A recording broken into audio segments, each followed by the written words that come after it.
So welcome to the Broadband Authority meeting. We've got four of the Broadband Authority members here present in the room. And I see Supervisor Pruitt attending virtually. Mr. Pruitt, would you like to join the meeting as a member? I would love to join the meeting as a member. Thank you. And is your reason for not being here personal or medical? Personal. I'm at work in Richmond and could not get back in time. Very good. That answers where you are in general terms too, so that's perfect. All those in favor of allowing Mr. Pruitt to join virtually, say aye. Aye. Any opposed? Hearing none, you're in the quorum, sir. All right. Let's go on and have a look at our agenda. I trust everyone has had a chance to review it. Are there any changes for the agenda? Richie, are you raising a hand? I am not, Okay. no. Hearing no changes, I move that we accept the agenda as it was proposed. All in favor, say aye. Aye. Any opposed? Hearing none.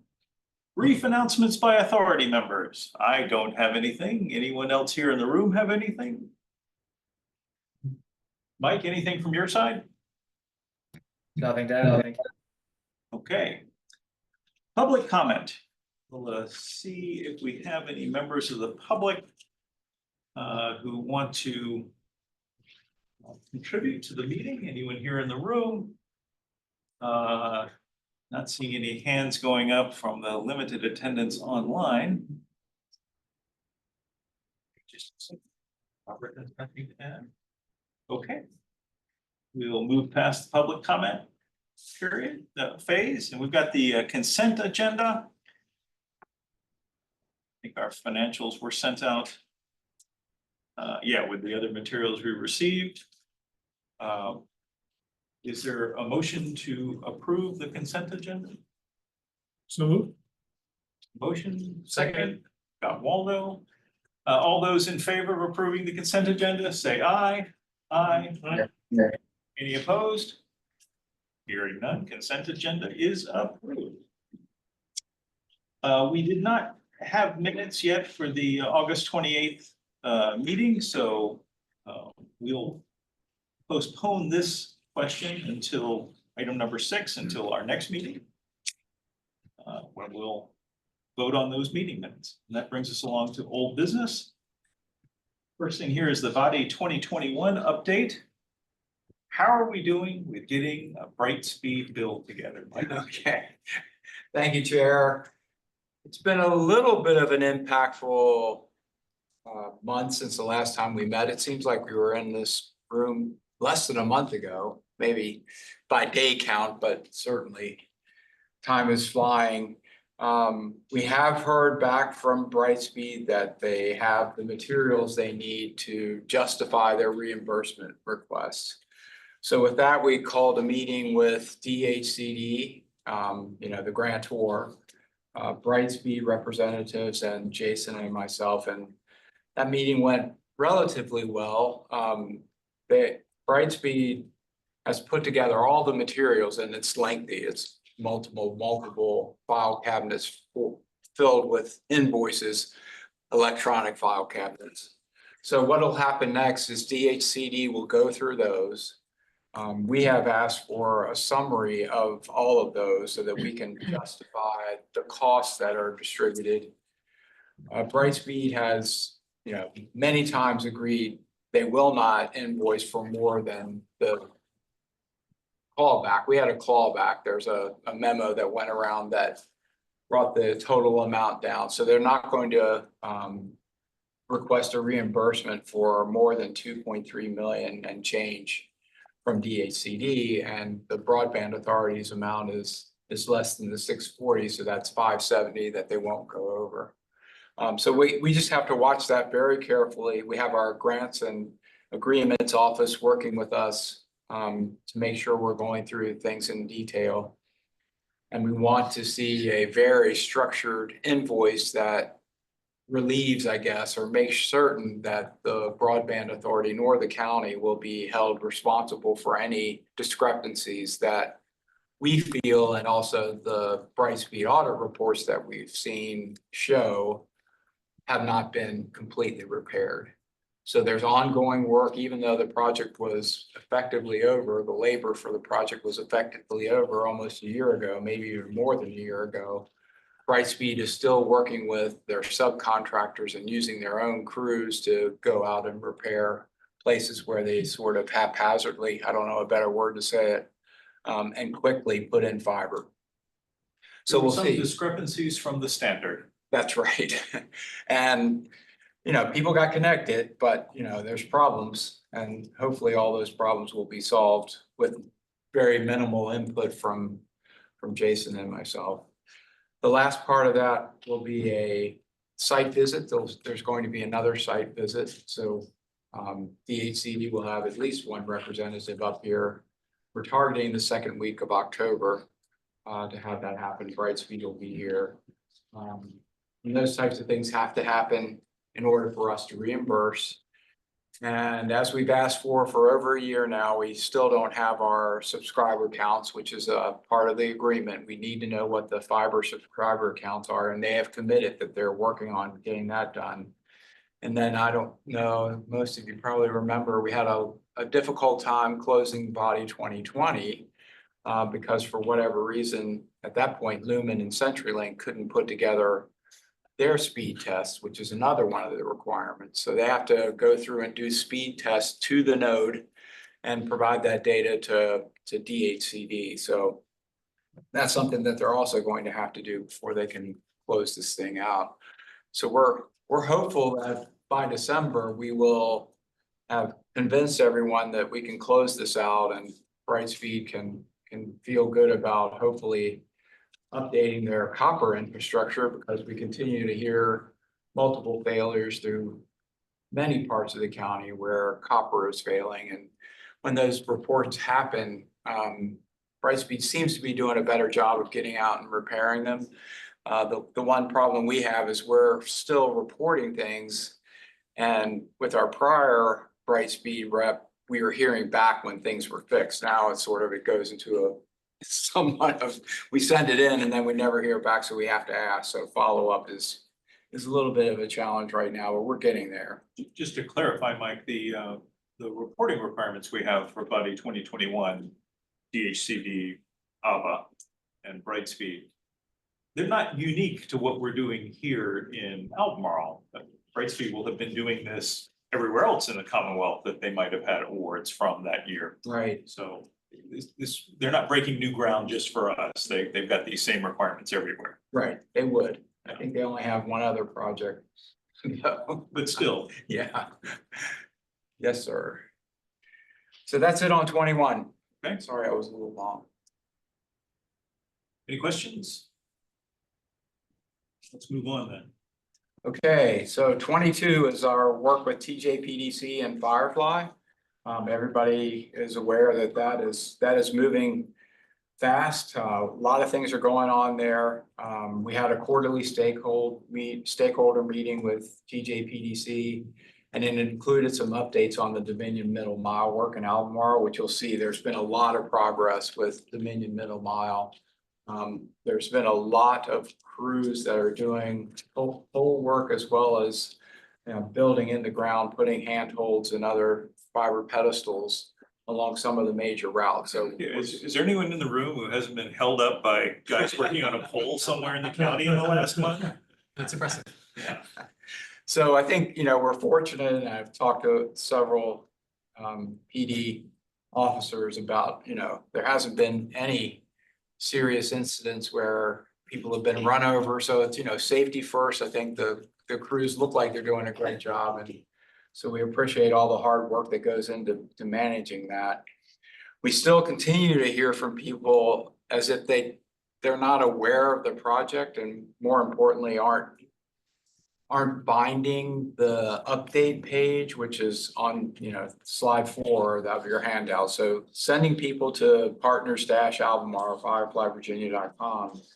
And obviously, pre-registering does not commit anyone to purchasing a subscription with Firefly. So it's very important that we encourage people to pre-register. We're still finding people who don't realize that pre-registration is the best way to be kept informed about what's going on with the project, next to visiting this page. And one thing to note about this particular page, if you click down to each project area, not all of them are present on the page yet, but almost all of them are.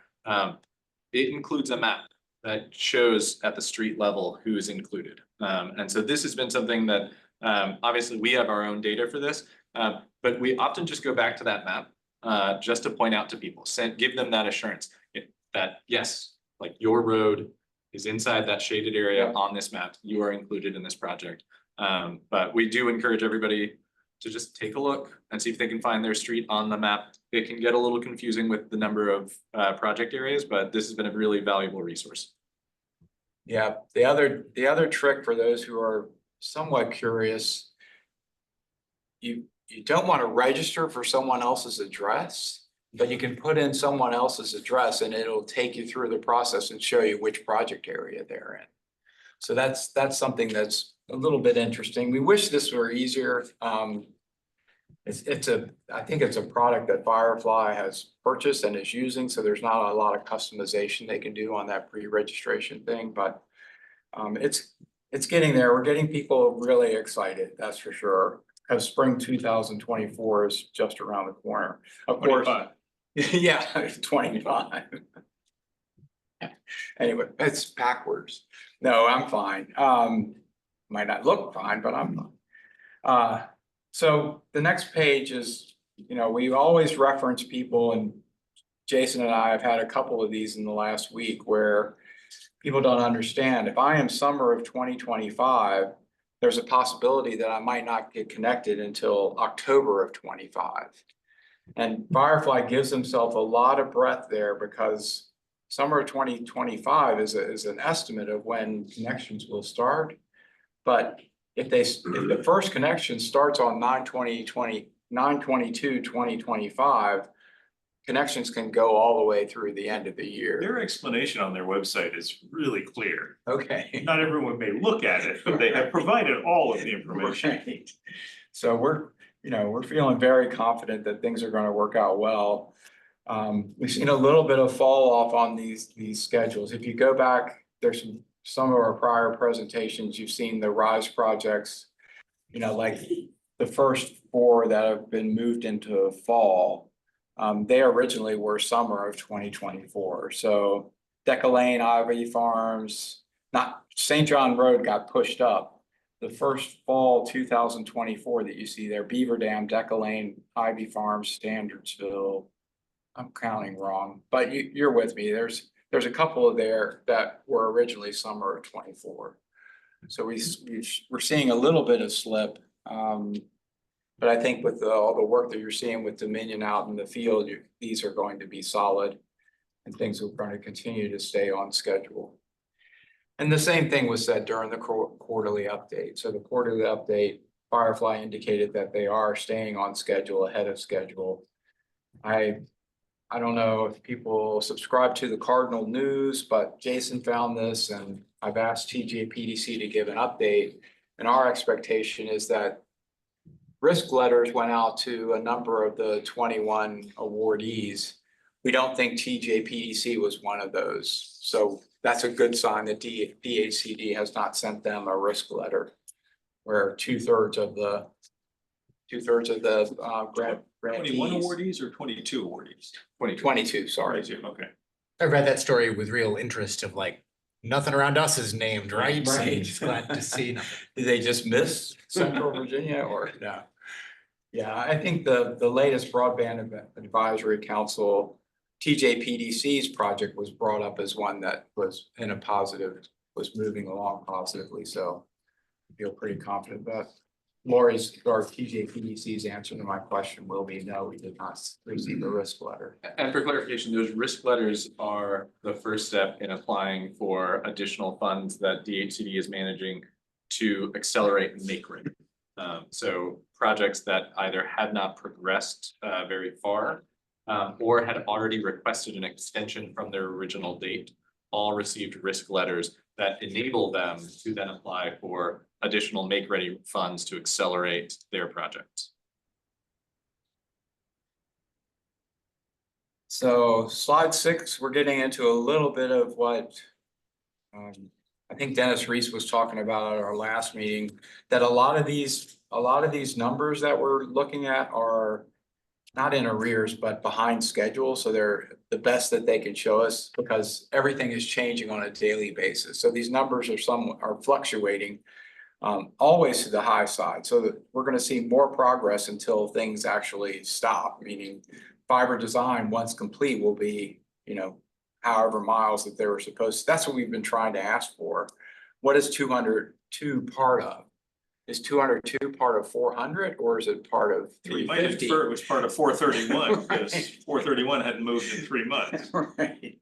So they can't calculate those numbers and make sure that they're consistent. What we can do is look at what we saw as of June 24, and just to keep the Broadband Authority up to date, what's happening is we'll receive invoices. We're up to our 11th invoice and we've paid out 1.1 million against our ARPA fund. So out of 4.3 million, the Broadband Authority has authorized payment of 1.1. So that's another indicator that things are moving in the right direction. Obviously, they're not stalling. So, money is flowing out and these numbers continue to increase. The biggest payment that we made for our 11th invoice was the difference in the fiber design. So it gives you some indication. What we really want to watch, and Jason and I have talked about it, is the 921 down there. If we could break those down per area or somehow be able to tell how each project area is progressing would be very beneficial.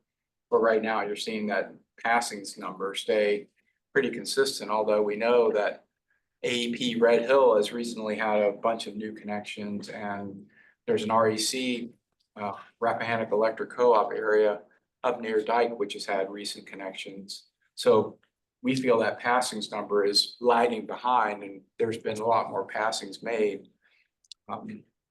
The other thing we would like to see is a breakdown of how many people have subscribed, because we'd like to help Firefly. And I'm taking a little bit of Jason's thunder here, but we really want Firefly to partner with us in an effort to make internet access more affordable. One of the ways would be for them to participate with us in the bridge. We have a bridge program that would offset the cost to qualifying households. And if they're seeing certain areas of the county which they're not getting a significant take rate, and that is a impoverished area or an at-risk area of Albemarle County, we'd like to work with them to see what we can do to help get those folks connected. A lot of times people won't take a new connection because they don't feel it's necessary if they're living alone, or so there's a lot of reasons why we want to work with them to see if we can help. Yes. And you'd like to remove some of the financial constraint as one of those reasons. Right. Yeah. Temporarily, because we know it's going to help them, hopefully gain new employment or, provide some sort of process. We'll see. All sorts of things that having high-speed internet in your household can help with. Your grandkids can come over, or your aunts can come over. Please do not attempt to enumerate. Okay, I know, trying to move fast. Not doing well with that. So Dominion, here's the big numbers, the miles completed, their progress, and this is for the entire project, but just to show you, and a lot of this work is happening in Albemarle, as we've seen. So a lot of great work going on with the Dominion middle mile build. So that was the most positive part of the quarterly update, that Dominion is moving quickly and doing a great job. All right, that was it. Questions for 22? Any questions? Hearing none. How about the BAAO update? So we have just a couple of things. We'll move quickly through these that we're going to be working on. We are currently awaiting a response for our application in coordination with our TJPDC partner localities for a $150,000 planning grant that will allow us to conduct engagement in our partner localities and prepare a regional digital equity plan. We submitted that application prior to the 15th for this cycle. The DHCD asked us for some additional clarifications, and we've provided those, and hopefully we will get a response very soon. But we're really excited about this opportunity because it sets us up nicely for future Digital Equity Act and BEAD non-deployment funds. In addition to that, we're preparing for Digital Inclusion Week. I will take the L on this one and admit that this slipped off my radar. And so we're gonna have a short timeline to put together what we hope to be some exciting outreach events. But we're also gonna work with our partner localities in the TJPDC to contact to see if they can put on any events that we can either attend or just help them support. But that is something that for next year, you can expect that I will have a big calendar alert for June to start getting ready for Digital Inclusion Week 2025. And then the last bit is as part of our work, we've been in contact with local leaders throughout Virginia. One of the groups that we've been invited to remain in close contact with is the Northern Virginia counties that are just now spinning up their digital inclusion efforts. And everybody's really interested in our affordability program. As Mike mentioned, we've got the Albemarle County Bridge, which was once a supplement to the ACP, now serves as a direct ACP replacement.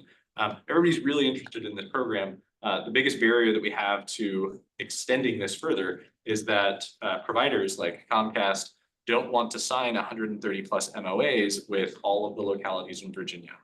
So one of the things that we've discussed is somewhat of a coordinated effort to, in preparation for the upcoming General Assembly, make some efforts to press the General Assembly to tell DHCD to do a statewide affordability program. That would alleviate the concerns of the agency, of the providers, and it is an allowable use of BEAD non-deployment money.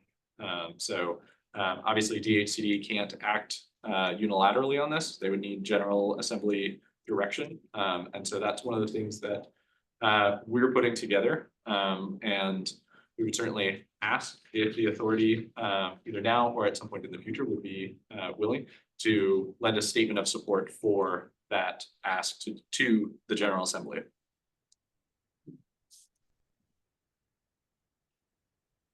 Any questions on all that? Hearing none. All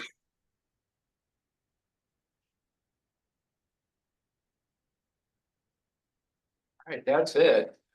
This slide handout that I provided has some what are called hidden slides. These have not changed, and nothing has changed on the BEAD deployment. We still are waiting to hear back from NTIA on whether the BEAD challenge process for Virginia has been approved. I think there's only 3 states who are actually going through the process right now. So Virginia is 4th behind those 3, waiting for NTIA. NTIA has approved Louisiana. I don't know, I shouldn't say Montana, and there's one other. So our stuff's in, federal government has to approve it, and then the process will start, but it's a 30 day, then a 60 day. So best case scenario, I believe, will be the BEAD request for funding will start sometime in 2025, late January or early February, but that's a guess. It's out of your control. Yeah, and you know, the providers apply for BEAD, so it's not the only opportunity that ABA will have is to provide a letter of support. And when that time comes, we'll definitely Take that matter up. right. Is there any reason to the previous point about reaching out to the General Assembly on helping leverage BEAD funding better? Is there any reason that that ABA could not vote something to that effect and direct Mr. Blunt to do that on our behalf? I'd be more comfortable knowing more precisely what it is we're voting for. Yeah, I'm happy to, the plan amongst the localities is to try to do a coordinated effort. So we have a plan to meet in a couple of weeks and start to coordinate language. I will be taking that language obviously before the authority at our next meeting, and then also bringing it before the partner localities, so that way we can get some more broad ranging support. In addition to, if given the opportunity, the Board of Supervisors as well. Sure.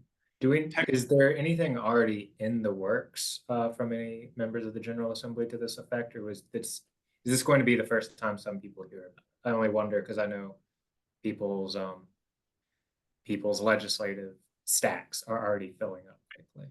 Unfortunately, this coalition of local government broadband leaders has only just now been convened, and so it's kind of the first time for us to discuss and coordinate.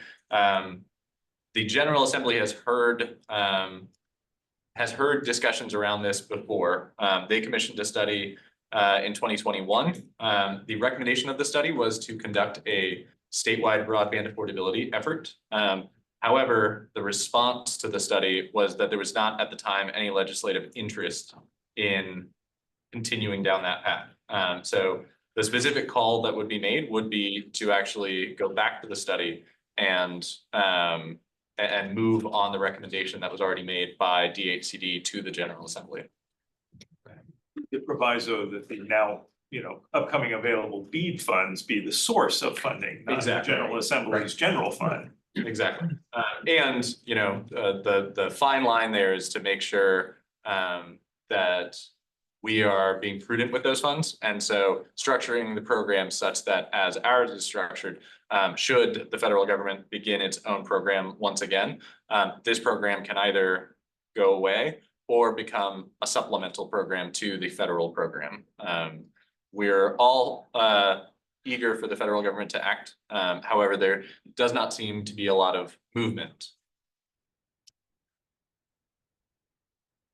Does that answer your question, Mike? It does, thank you. Just by way of information, of course, the Board of Supervisors will revisit its legislative agenda second meeting in October. And we're already in the process of trying to set up this scheduled meeting with our delegates in order to talk about this. And I was in contact with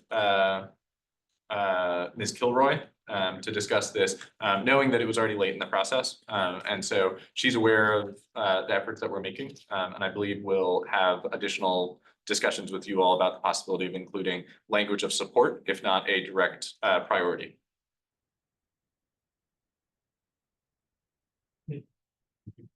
Anything else on this matter? Should we move on to new business? Anybody have any new business?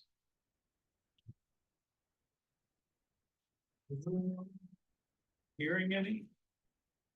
All right, let's move past new business, other matters, not actually business, just something on your mind. No? Well, the last thing on the list is adjourn. Do we want to do that? All those in favor say aye. Any opposed? We stand adjourned. Easy. Thank you all very much.